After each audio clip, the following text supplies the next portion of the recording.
Salam guys. Jika kita ada perancangan untuk menjual rumah kita atau menjual hartanah kita, kita dengar klip video ini dulu. Ketika kita membuat keputusan untuk menjual rumah kita atau hartanah kita ini, ia bukanlah satu keputusan yang mudah. Dan ia merupakan satu keputusan yang sangat berat. Dan ia menjadi pilihan terakhir kita untuk kita menjual hartanah rumah kita. Dan sebab-sebab untuk menjual itu sangat signifikan kepada penjual. Sometimes mereka ada masalah keuangan, masalah kekeluargaan, kadang-kadang ada masalah mereka terpaksa berpindah dari satu tempat ke tempat yang lain, kadang-kadang bergaduh dengan jiran tetangga, dan kadang-kadang keperluan rumah itu dah tidak ada, masing-masing dah pindah randah, dan akhirnya rumah itu bakal menjadi rumah pusaka.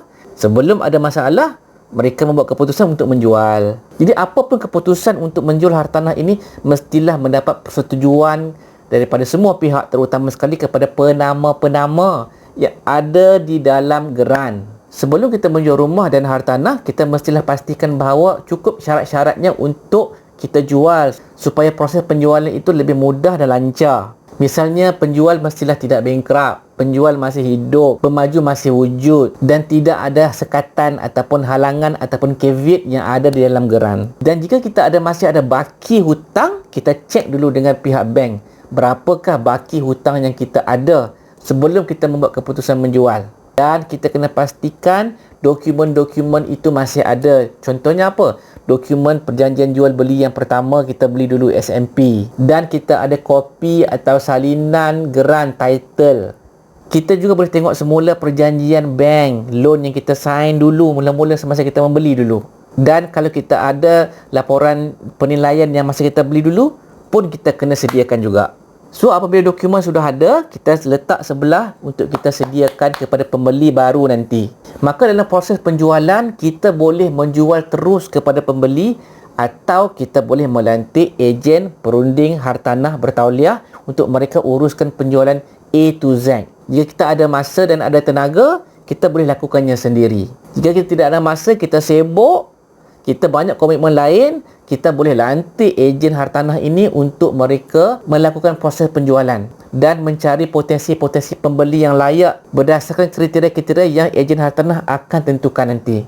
Jika kita lantik ejen hartanah, lebih mudah, lebih menjimatkan masa. Mereka juga membantu untuk menyemak nilaian hartanah dan mereka mempunyai jaringan medium periklanan yang lebih luas berbanding kita. Jika rumah itu kosong, kita boleh serahkan kunci kepada ejen hartanah, biar mereka uruskan. Yang penting mereka dapat membawa pembeli-pembeli yang berkualiti kepada kita untuk kita tanda tangan SMP.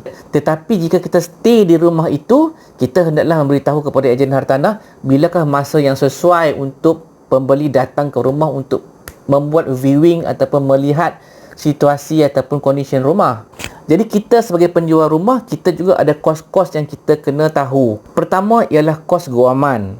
Walaupun kita merupakan seorang penjual rumah kita juga ada kos guaman yang kita kena bayar kepada peguam kita. Untuk urusan guaman ini, kita boleh lantik peguam kita sendiri ataupun kita boleh berkongsi dengan peguam pembeli. Kos yang kedua ialah kos ejen hartanah lah.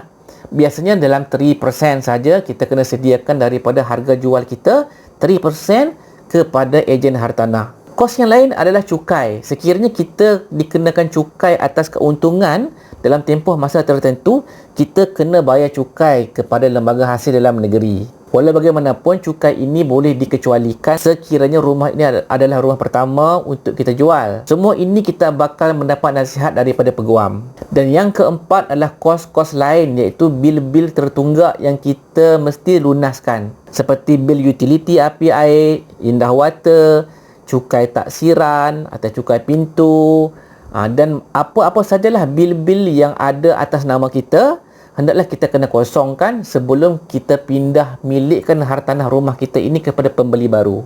Tempoh masa. Biasanya tempoh masa yang diambil bergantung kepada status hartanah. Sama ada ia freehold atau dia leasehold atau dia rizab Melayu. Kadang-kadang ada juga melibatkan konsen yang melibatkan low cost. Semua ini akan mempengaruhi tempoh masa yang bakal diambil. Antara 4 bulan, 6 bulan atau mungkin setahun atau lebih daripada itu, bergantung kepada status hartanah itu tadi. Semua ini akan diberi nasihat oleh lawyer kepada kita sambil dibantu oleh ejen hartanah.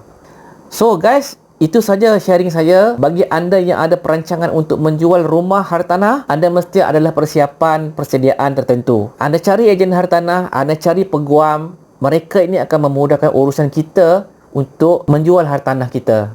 Terima kasih guys.